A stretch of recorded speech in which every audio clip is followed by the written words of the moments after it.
कुरान मजीद पढ़ने की फजीलत और अहमियत बहुत ज़्यादा है, जिसे अहादीस और इस्लामी तालीमात में तफसील से बयान किया गया है। यहाँ कुछ अहम फ़ज़ाइल का जिक्र किया जा रहा है। कुरान मजीद पढ़ने की फजीलत, हर हर्फ पर नेकियां।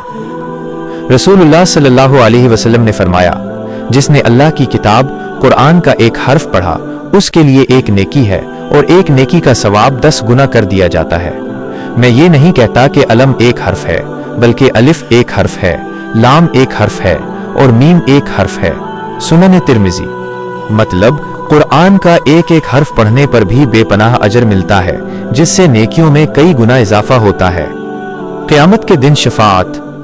नबी अकरम सल्लल्लाहु अलैहि वसल्लम ने फरमाया, कुरान पढ़ा करो, क्योंकि ये क़यामत के दिन अपने पढ़ने वालों के लिए शफाअत करने वाला बनकर आएगा।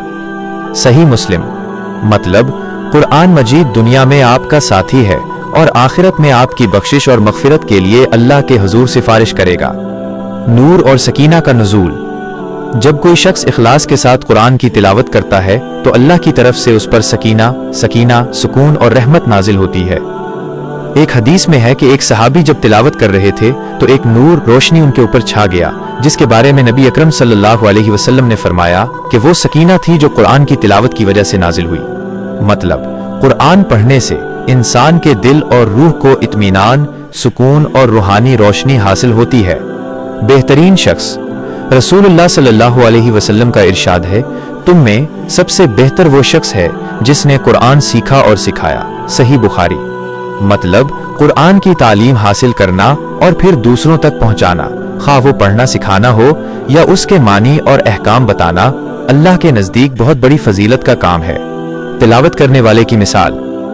रसूलुल्लाह सल्लल्लाहु अलैहि वसल्लम ने कुरान पढ़ने वाले मोमिन की मिसाल खुशबूदार संतरे सित्रोन से दी है, जिसकी खुशबू भी अच्छी है और जायका भी अच्छा है। और जो मोमिन कुरान नहीं पढ़ता, उसकी मिसाल खजूर से दी है, जिसमें खुशबू नहीं मगर जायका मीठा होता है। खुलासा समरी। कुरान मजीद की तिलावत सिर्फ एक मजहबी फरीजा नहीं, बल्कि दुनिया व आखिरत की कामयाबी की कुंजी है। ये इंसान को रूहानी सुकून देता है, उसके दर्जात बुलंद करता है और क़यामत के दिन उसकी निजात का जरिया बनेगा।